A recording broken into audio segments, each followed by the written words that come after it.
we're probably going to talk a little bit about like I guess producing content and all of that.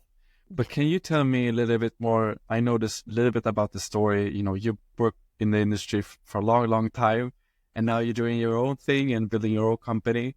But can you give you a little bit like a mini intro of, you know, what you do today, your company, and yeah, how you ended up starting it from the beginning? My pleasure. Yeah, so I started out um, a long time ago here in Los Angeles. Soon after graduating college, I worked in New York, and I had gone to Syracuse University in upstate New York, which was very, very cold. And at the end of my 3.5 years there, um, they sent a few kids from the graduating class to Los Angeles. And in LA, we were able to meet with some of the top alumni from Syracuse, and specifically from the Newhouse School, which was the communications program that I was in. And I fell in love with the weather in Los Angeles. Of So course. after, gosh, it was incredible. But soon after, you know, coming to LA, a friend of mine and I decided to move out. I did not know anybody in Los Angeles. I knew nobody really in the industry. I grew up in upstate New York, and my parents had quote unquote normal jobs.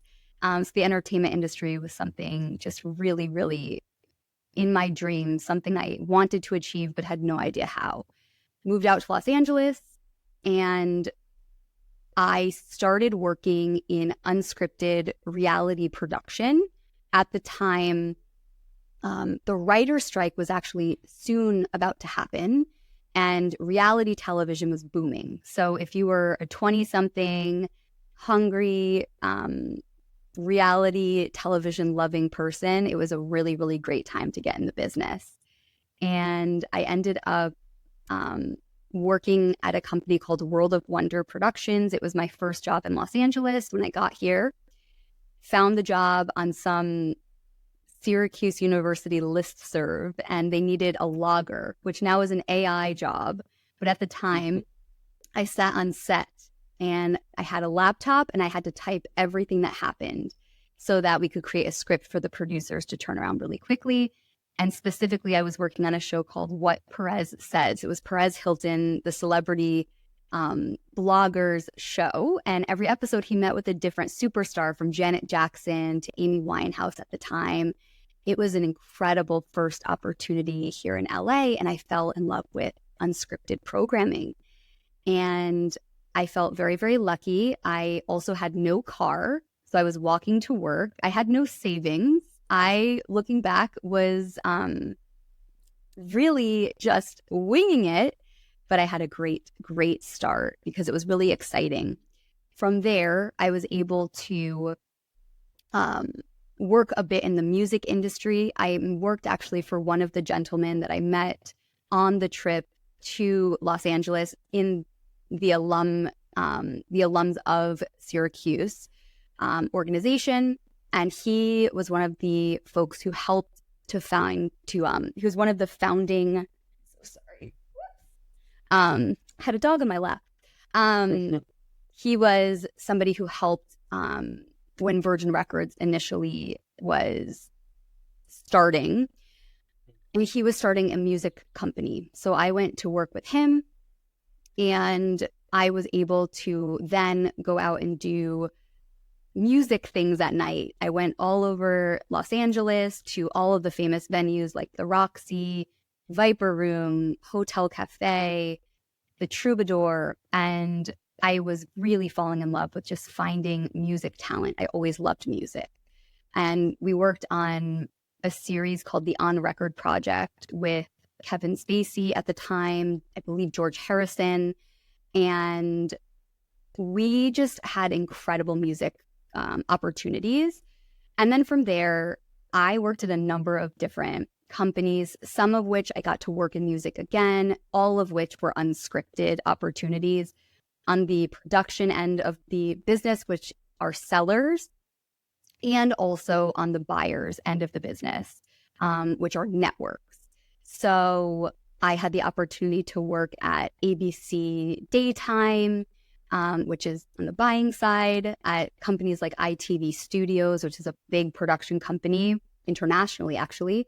I worked at a wonderful company called 44 Blue. That's one of my favorites. And then just a number of different opportunities within the industry. And I got to learn how to tell a story. I got to learn how to produce. I fell in love with telling a story about just interesting people, because in development, you're always looking for the next big show. And that has to be somebody with a really interesting story organically.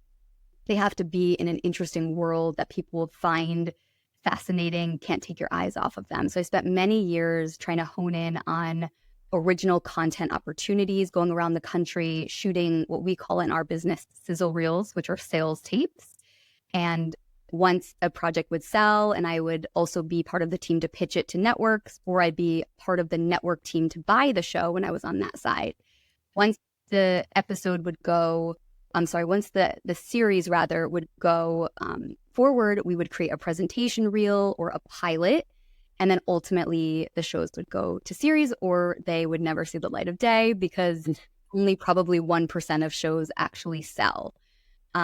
But that was my trajectory. And over the pandemic, I had just left. I was heading up development for Studio Ramsey, which was Gordon Ramsay's production company.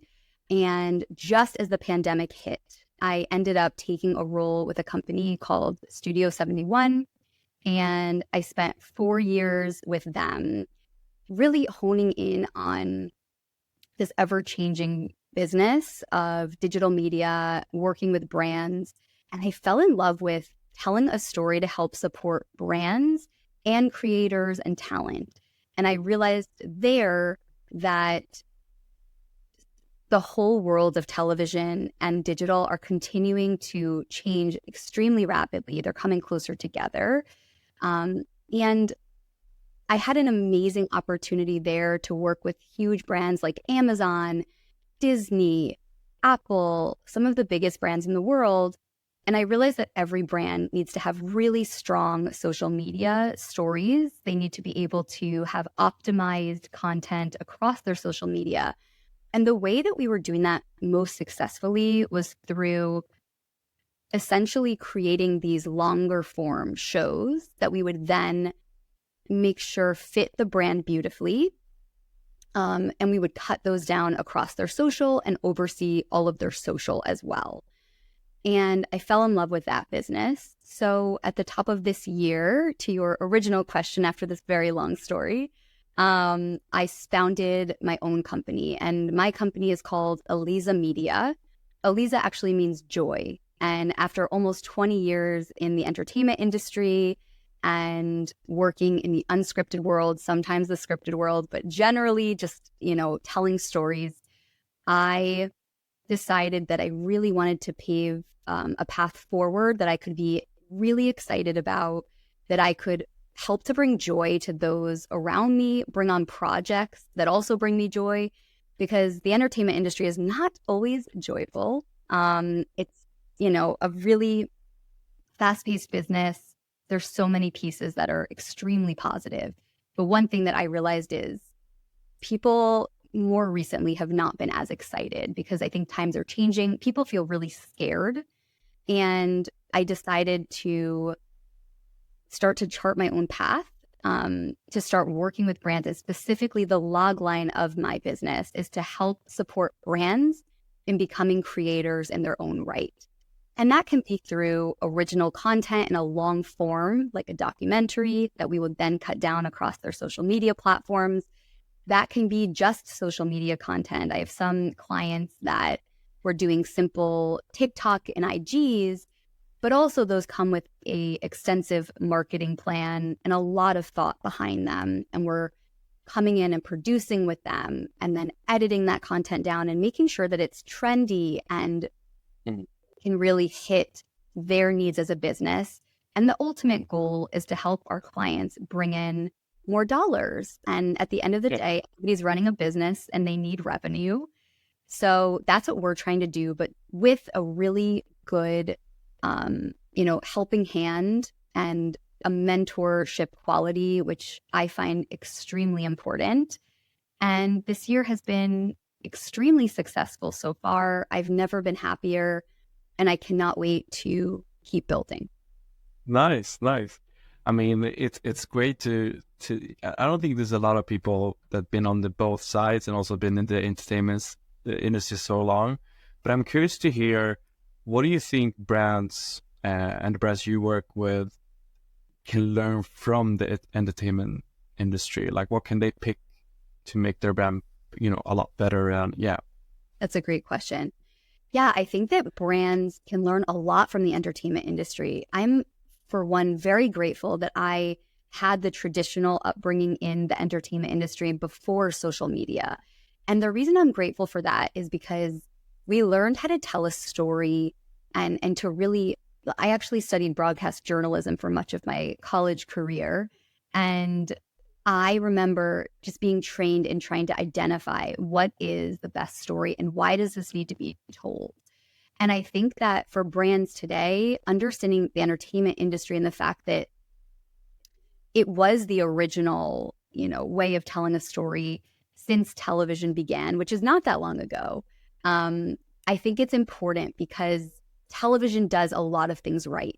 The production quality is often very high.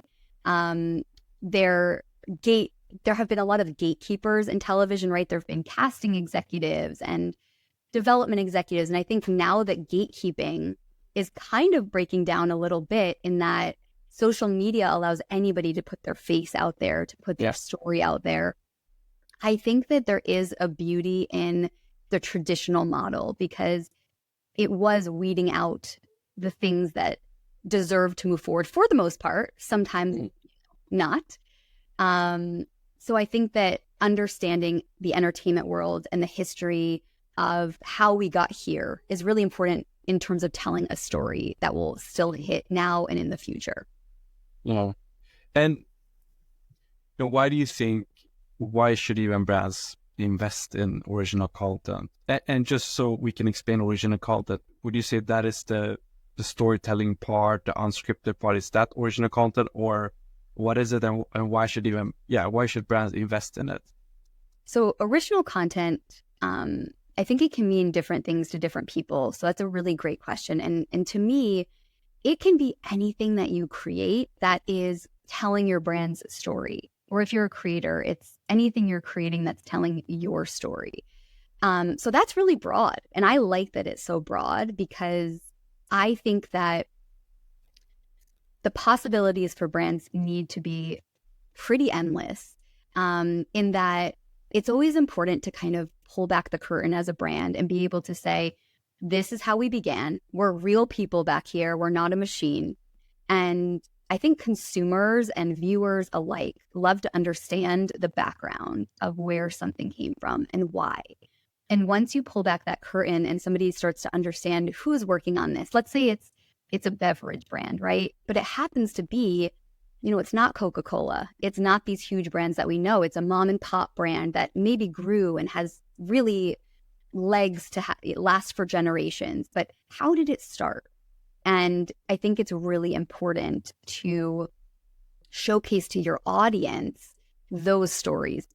That connection that you can build with your consumer, your follower, whomever, is extremely important. Otherwise, I think we're living in a world right now where there's so much content. There's so much oversaturation. Yeah. And the only way to cut through is to come up with these authentic stories. And I'm not talking about stories just for story's sake. This is like digging in, coming in with a camera, understanding who is behind the curtain, and understanding the brand messaging that's important for those particular people. So whether this is, laying out a calendar for each brand saying, okay, on this particular day, we're going to do some sort of behind the scenes, and your follower is going to understand who you are. And on this particular day, maybe Tuesday, let's do something trending, because on TikTok and Instagram, of course, to hit the algorithm and really succeed and grow, which is very hard right now, you need to be doing these trending videos that have audio that everybody else is using so that your video can get picked up.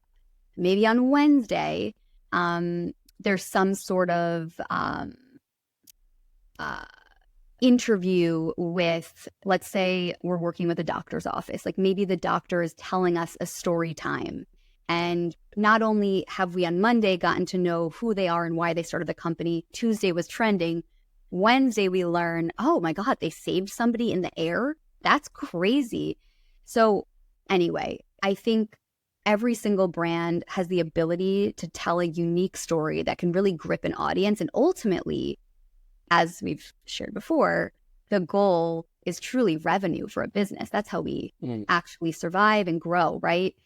So I think it's that authentic connection that needs to happen in order for a brand to continue to grow. And I truly believe that for brands that are not doing that, they are going to be left behind. You know, it's very, very important to come up with that marketing strategy that's also a social media marketing strategy. And that's what I mean by original content. Yeah. Yeah, I totally agree. Like, I feel like the old traditional companies, like Coca-Cola, find they are so big so they can continue being just Coca-Cola sometimes. But now I think that the new companies that are popping up, or the new brands, I don't feel like people would trust a company. They trust more humans, like people. So you need to see the people behind the brand. And I've kind of seen that a lot more and more, just looking at different brands' feeds, like the ones that are, I think, building pretty good job, doing a good job. I feel like everything is more authentic. It feels like this person behind it and doing all the work. But what other type of original content can you do? Like, obviously TikTok is one thing, the video format. What other original content formats? Yeah, so I think when it comes to original content, this can exist across, to your point, TikTok and Instagram. Those are the short form. And I think for some clients, that's what they want. They just want to grow on those vertical social platforms or Snapchat. We are also doing original content on LinkedIn to help support brands with really telling that brand story. And a lot of our clients, what we'll do is we'll start to create longer form content on YouTube. And what we'll do there is we'll create a series with them that will really ring true to who they are. For example, we have an entertainment client who every episode, this particular client is interviewing incredibly special celebrities in entertainment and music. And it's been really special because for her, she has a YouTube where she will build out the series. Every episode, the viewer knows what to expect. And then we'll be on set with her. We will support and consult, but also we'll cut down the episodes and in addition give behind the scenes episodes to her. And we've noticed that the behind the scenes episodes of her shooting the show, they actually do almost as well sometimes as the episodes of the show, because it's a perfect example of a viewer feeling connected to a talent, to a space, and to a show that is incredibly special. They'll see the curtain peeled back and they'll see some of their favorite celebrities with this particular client of ours. Pardon me. And it's just been really special. So YouTube, also, we will create content specifically for brands' YouTubes. Yeah. So rather than with an influencer activation where you're hiring an influencer to post on their channel, we can absolutely do that and support that. We have great connections with some of the biggest influencers in the world. One thing that we do a little bit differently is we're also supporting brands, these big, big, big brands, in putting out original content on their YouTube, on their apps, on different platforms. Sometimes we'll work with a talent who just wants a documentary, and we'll make sure that that documentary goes live on YouTube, and then maybe it might even sell to a TV network or streamer. So we're very much in this short form content world, as well as medium form content and even long form content. Long form. And I think to your question of where this stuff lives, the possibilities are really endless, because at the end of the day, for us, it's just telling the most organic story, and all of our clients have different needs and desires in terms of where the content will actually live. But we are experts at optimizing the story, the graphics, the way the content is going to be exported in different aspect ratios. We're experts at that to make sure that we're creating the content from the beginning that best fits each platform specifically. Yeah. And I know, I mean, we talked about this earlier. I think we both believe that any brand, whatever size, should, do their own original content. And maybe some of them don't have the resources, or tell me, like, what kind of setup or resources do you need in-house to even be able to, for example, run a podcast or do the long form content on YouTube and do a series? Like, I feel like there's a lot of expertise that needs to be there. Can you even do it in-house, or yeah, what's your tips and tricks to I guess the smaller brands or the ones that are very new to this but want to test it out? Obviously they can go to you and you probably will fix everything, but like, just to get an idea of like, what's the in-house structure, if you would do it in-house, and if you don't want to do it, like, what can you just remove? Tell me a little bit more about just the in-house structure and tips and tricks for brands that want to get started. Certainly. Well, right now we have a very, very small in-house structure, and we do that on purpose because we are a new company. So we just started this past February. And with that, we have specific goals for each quarter. The great news is, in terms of in-house per se, it is me right now. So I am literally shooting tons of content. I'm editing. I'm working extremely closely with my clients, and also for those clients that have extra editing, like to your question, podcast, I have an entire team of these incredible graphics designers and editors. And it's interesting because the in-house versus out-of-house used to feel very, very different before the pandemic. But during the pandemic, we had to scale my previous business with folks that were completely remote, right? All of us, the whole world was under this new pretense of no longer being quote unquote in-house. So the way we are most successfully functioning right now is I'm grateful that I can wear a number of hats because I've been in so many different aspects of the entertainment business. And throughout my growth in the entertainment business, it was always so important to me to learn every single trade. Now, am I going to be the best editor as compared to my talented, incredible editors who, have cut a lot of series for me? I don't think so. That's not, for me, what I would like to always do, just because it takes up so much time. But for right now, I'm a really good editor, so I can understand how best to tell a story. I've tried out a number of different apps. I used to cut on Final Cut and in Adobe Premiere. Now I cut oftentimes in an app called CapCut, which is really, really it's changed my whole world because it's specifically an app for creators. So I would absolutely give the tip to others trying to do this, that they should explore apps that will help them to feel like they have a whole bunch of people in-house. Yeah. And in terms of my team, I have a number of partnerships where we have had to scale up. I'm so very grateful. We're growing like a weed over here.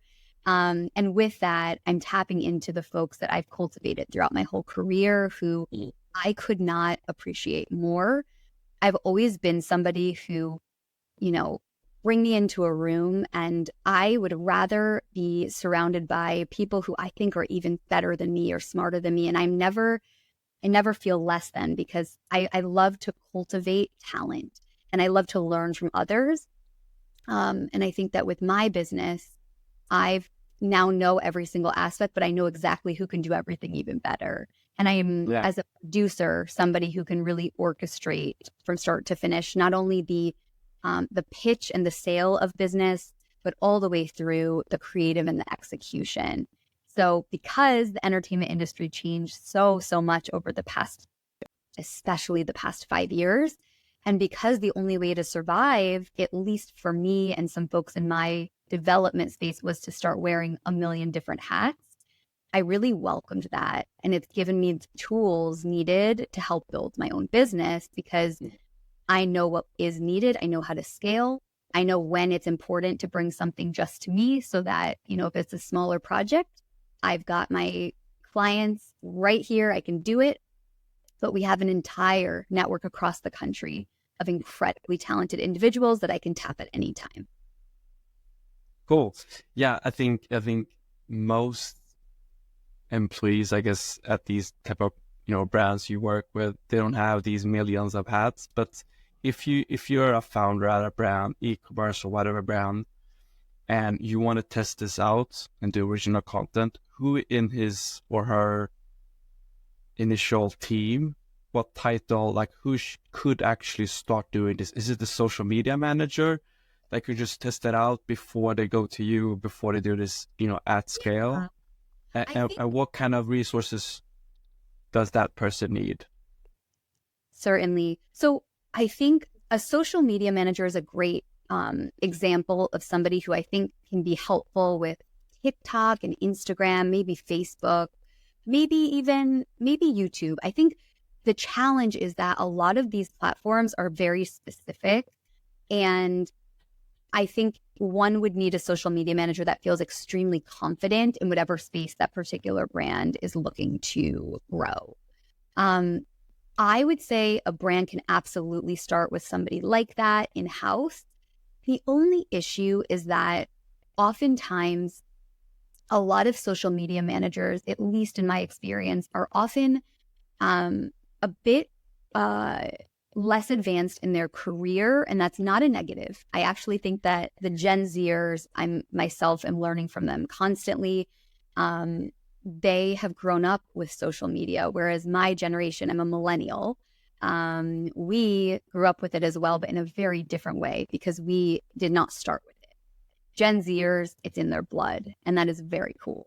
So I think if you have somebody on your team who really does live and breathe social media, they understand it, I'm sure they will make you great TikToks and Instagrams. The challenge, though, is what we're doing here at Aliza Media is an extra step or a few steps past that. And what I mean is we support not only with social media content and original content development and execution, social media management, taking over somebody's social, but we're thinking of the bigger, marketing picture as well. We are optimizing longer form content for the shorter form content. And I think sometimes social media managers, again, this is not to knock them because I'm so impressed by so many I've worked with. I think oftentimes that particular position does not do the other things, right? They're not coming up with long form series. They're not coming up with a huge marketing plan in terms of, okay, if we do 3 series on YouTube that are all 22 minutes long, 11 minutes long, here's how we would optimize them for the vertical platforms. Maybe there are some stars out there in that role that absolutely could. And if a company has those, they're going to be in great hands. But I think they could absolutely start there and then tap Aliza Media also along the way to consult. There's a number of ways that we could support them in a smaller way as they continue to grow. Yeah, cool. But if you then gonna do, let's say you want to do a podcast series of like 20 episodes next season, or just a long form, these more high quality content, if you can call it that. What's the timeline? If I'm a brand, I want to do that. Like, obviously, creating TikToks, going to an agency, getting TikTok content is pretty fast. Like, you can just create it pretty fast. But I feel like this is more work and more planning. But what's the timeline? How to, tell me about. It's a really great question. I think it really depends on the scope of what you'd be working on. So let's say we'll take a video first podcast, for example, because that's actually quite different than a series. And the reason I can speak to this is our company just worked on a podcast where the client, they wanted it really quickly. And you know what? Against my better judgment, because I would say the answer to your question, how long to prepare, I would say you need at least a couple of weeks. Because what you'll do is essentially come up with the creative. The graphics for a video first podcast are a really, really big part of it. And that takes time, and it takes an artist, and it takes an artist not only collaborating with myself, leading Aliza Media, but also with the client to make sure that it's exactly what they want. And I think the graphics for a podcast and the artistry behind it and the creative takes a lot longer than one would think. But I would say in the 2 weeks leading up to a podcast, it's really important to pass back and forth the graphics. What does your main title card look like? Do you want animation? Are there any ad breaks? What do those ad breaks look like? What kind of music do you want to use? Do you have a budget for clearing a song that's recognizable? Or would you like to use library music? There's a lot of questions that go into that. Also, the tech behind podcasts. And I know that you have yourself come up with some great tech to help somebody that doesn't have a studio. Some people have a learning curve there. So you also want enough time for them to practice recording. Do they have the right equipment? I think that those 2 weeks to prepare are very important. Now, with that said, the client I was just speaking to that wanted something extremely quickly, I asked this client for at least a week before to have her content in hand. Unfortunately, she was very busy. And because we were just starting our work together, I wanted to be a great partner. So we got her full video podcast edit done, I would say, in 4 days. From inception of the idea and the creative through to recording, editing, and getting this thing live and cut down to vertical with 3 different cut downs for Instagram and TikTok. And I will tell you, those 4 days, we did not sleep. It was extremely challenging, but we do that, and we do that for our clients, and we know that we can. But if the time is there, I would absolutely recommend at least a 2-week lead up. Then for a format, let's say it's a YouTube format for a really big brand, I think pre-production, you would still want at least 2 weeks. And it also can take 2 to 3 weeks to edit those episodes. Whereas for this particular podcast I spoke to, I think it usually should take a week or so for a podcast or less. Yeah. But for a longer show that needs to be solidified, you have to leave time for notes with your client. It can take 2 to 3 weeks, maybe even a month, to really lock an episode. And I think that, to your point with the social media manager of it all, it's like, could they do all of this? That's not usually in their purview. I think for the most part, those folks can do your TikToks and Instagrams. Maybe they can run your social media, which is a great big job. But all of these elements we're speaking to are more of a development executive or a production executive. And you'll need an executive producer, and you will need crew and expensive equipment if you're doing a full video series. So those tend to get more expensive, more polished, and be a lot closer to a television show. Yeah. I was curious to hear. Okay, but then the timeline is not like you can do it pretty quickly, like in a month or so. But do you know if any type of, I guess, formats or the size of the podcast, I guess, like any recommendations depending what type of brand you are? Like if you're a brand, maybe you should have, if you're an e-commerce brand, you should have this type of content on the podcast. Have you seen any patterns, anything that works better for certain verticals? So format connected to certain vertical, and maybe, I don't know, if you're a fashion brand, you should have like a long series. Like, have you seen, or is it just doesn't matter, like as long as the storytelling is great? I think that's a great question. I really do think it's all about the team you have telling your story. And for any brand, it really just depends which platform they want to grow on, because at the end of the day, the best way to work, in my humble opinion, is to create a YouTube content that's longer.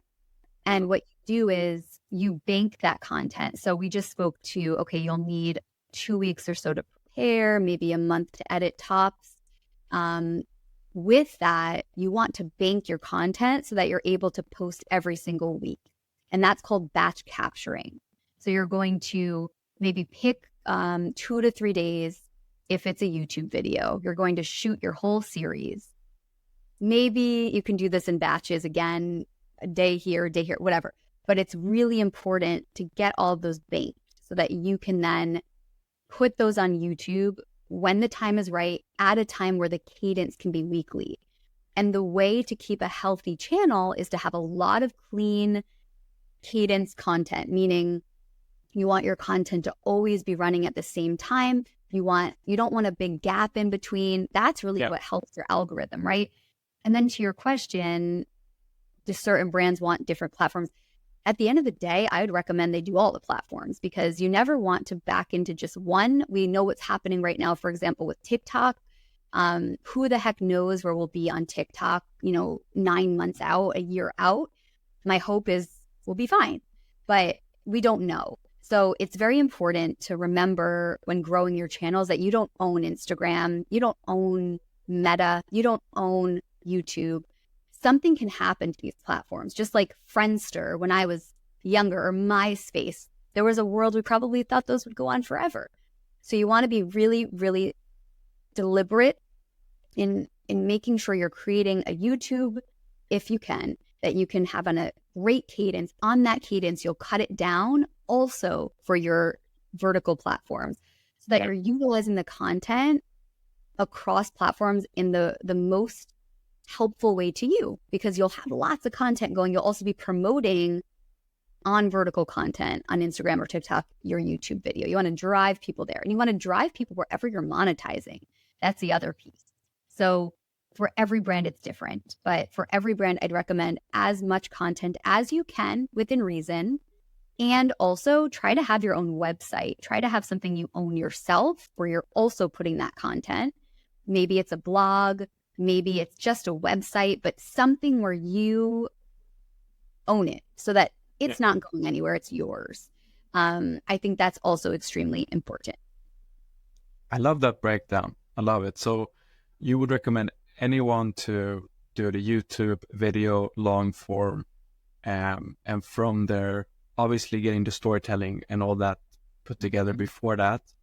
And then you do that in a batch, like 3 days or a week, just to kind of do the whole year basically, or the whole season you have. And then you can shop it off and like take a few clips, put it on TikTok, take a few other reels, and then you kind of distribute it along all the verticals or platforms out there. Okay, I love that. Okay, Even nice.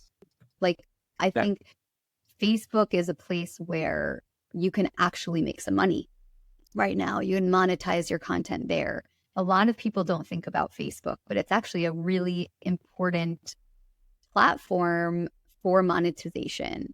So there's a lot to think about. And some brands, they don't even care to make money with social. They just want it as a marketing tool. That's okay too. But I do think it's a really great recipe for success to create a YouTube longer form video, because from that YouTube, you could create 3, 5, 6 short form cut downs that you don't have to do much more work from than just an in and an out point and an export on your editing platform. And yes, you have to verticalize it, which takes a moment, but then look at all of the content you've got, and you've got a marketing tool for yourself. Yeah, for sure. When you say that you can monetize on it, would you say then is the goal to put out this content through obviously the ad systems out there? Is that the way to recoup the investment, what you've seen, or I think that really depends on the level of creator. So if you're a brand that has 100 followers and you're really just starting on your journey, it's going to be a long time for you to see a recoupment, and that's okay. That's where for those brands, we're building more of a marketing strategy where the content is teaching viewers and followers and potential consumers who they are, why you should know about them, and you're growing an audience. And that's really the goal for them. Because ultimately, for those clients, it's about how can we turn these folks into consumers, and how can we do that authentically? And I think that it really depends. If you're a huge brand or you're a huge creator that's already monetizing, that's a very different client. And I have some of those, but every single client. That's why it's quite a bespoke package and a bespoke plan for each and every one. Some folks will never monetize. It's not something that they care about. Some huge brands could be monetizing and don't because they don't care. So to me, the crux of all of this is telling the best story and hooking the viewer so that we can simply grow an audience authentically. Yeah, that was actually one of my questions. Just doing my own podcast here, I know distribution is a hard thing, and if you're a new brand or if you don't have anyone, like just starting a YouTube, doing the long form videos, it's great. You have great content that you can reuse, but like, how do you distribute? Like, do you also help with that? Like, or do you have any tips and tricks on like, if you're gonna do your own original content, podcast, whatever, YouTube, how do you get the first listeners? Yeah. It's a great question. I think that's what everybody's trying to figure out for sure. And I do wish I had that recipe for success. But the most there that I can recommend is the more authentic and the more well shot your content is, and the quality and the way that you're relating to your viewer. Actually, this is specifically for YouTube because TikTok does not have to be great quality per se. But the more that you're really just peeling back the curtain and showing yourself as you are, people can see that authenticity, and that helps to grow a follower count. And in terms of distribution, it's hard. It's almost like trying to cultivate a community of people in the same boat as you so that you guys can team up and collaborate together and start to form villages of people who can join your band, essentially. Like it's tough. I think that to build right now, it's specifically building in a niche that you're very specific about. So let's say it's a niche of corporate comedy, and there's other corporate comedy influencers out there. It's like, watch everything they're doing, do it in your own original way. Find other smaller creators who are just building, who are in a similar space. See if you guys can collaborate or band together or comment on each other's posts. Start a band of like-minded creators that you guys can all help each other to grow. And what I mean by that is every time they post, you'll all comment. I think that's how you build a village, and that's how people start to see. And the number one thing in growing from scratch is consistency. That's really what it is.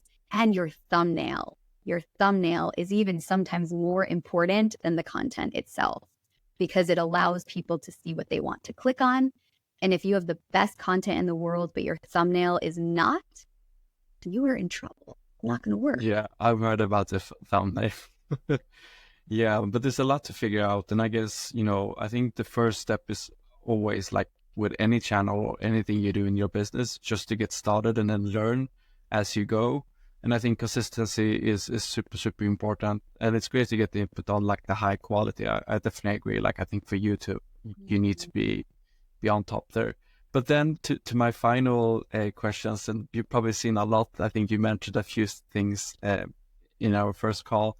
But what are the mistakes you see, like the brands that are trying to do something, but like you would just want to go to the founder like, hey, you cannot do like that. Yeah, you need to change. Like, what are the mistakes so anyone out there can kind of avoid it or kind of redo the things they're doing now? That's a great question. I do see a lot of mistakes, and they tend to really make me want to help people. I think one mistake I find super challenging is when people are editing in a way that just looks so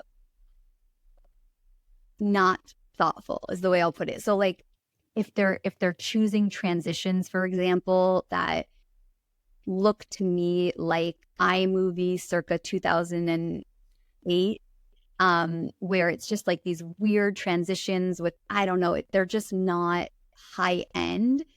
It irks me in that their video ends up not looking professional, and there's so many platforms for free out there right now that could help them fix that in 2 seconds. And those transitions can also really affect the viewer wanting to stay. I also think when people don't have within the first 5 seconds of a video content that really gives some sort of gripping intro, like we have to watch, because you will lose your viewer so quickly. So I think something you can always do to help somebody improve their content is just make sure that those first 5 seconds are incredibly strong. I think also, as we just spoke about with thumbnails, it's somebody who has this amazing content and they've put so much work into it and they've done a great job, but their thumbnail is garbage and they didn't take the time on set to take a photo. I love to teach people about thumbnails because it's not about an afterthought with the thumbnail. You need to go into your shoot knowing, okay, I need to stop down and take imagery that's ideally a medium shot with energy. That's what I always say to clients. It's not a long or wide shot. It's really just a medium shot with sometimes like hands or just something happening where you want to click because the energy looks great. And the text on that thumbnail is very particular as well. The graphics are particular. I love to see a well thought out thumbnail, even if it's very simple, that somebody put some time into. That's important. What else with content? I think if somebody is not taking advantage of trends with content, that drives me nuts, because I have some clients I'll start working with and I'm like, okay, we're going to run your social. This is extremely exciting. And I go down the content calendar with them of what I recommend. And of course, it's a collaboration. It's never just about what I want. This is about them. And then utilizing the principles that I know are going to help them grow. And they'll say, I don't think trending content's really part of my brand. And I'll say, I hear you. And it hasn't been part of your brand. And that makes sense. But let's try, because if you can sprinkle in a few of these kind of funnier pieces of content to your beautifully aesthetic feed that you've been working so hard on, you're going to grow and you're going to kind of start to hit the type of content that viewers are looking for today. For example, with Instagram, there was a time, I don't know, maybe like 2015, where it was all about a beautiful aesthetic feed. And I'm still stuck in that time myself sometimes. Like, I really want my Instagram feeds and for my clients' feeds to look aesthetically pleasing, thoughtful. But now if you look at many Gen Z feeds or some of the feeds that are killing it, they don't even care. They're just kind of putting up whatever. It feels extremely authentic. You scroll through, it doesn't have to look professional, but they're really honing in on trending content. They're understanding, okay, this song is killing it right now. I'm going to get so many views. What's my version of this trend? And I think that that's been really interesting to watch, and it's been interesting to help people try something that maybe they're still stuck also in 2015, and that's okay. But in order to keep growing and changing, it's time to try some trends. It's time to also jump on the bandwagon, because with social media, you have to, or you are not going to grow. Yeah, but it all makes sense. Like, I think, but it's good that you highlight all this, because brands need to think about high quality, the thumbnails, and doing all that. But great. I feel like, or at least I hope brands feel like, let's do more original content. Let's do more behind the scenes. Let's do this batch, do a lot of high quality content, and you shop it off and then you go out there. So yeah, really enjoy talking to you, and thanks for sharing all the insights. A pleasure to talk to you too. Thank you so much for the time. This was really fun.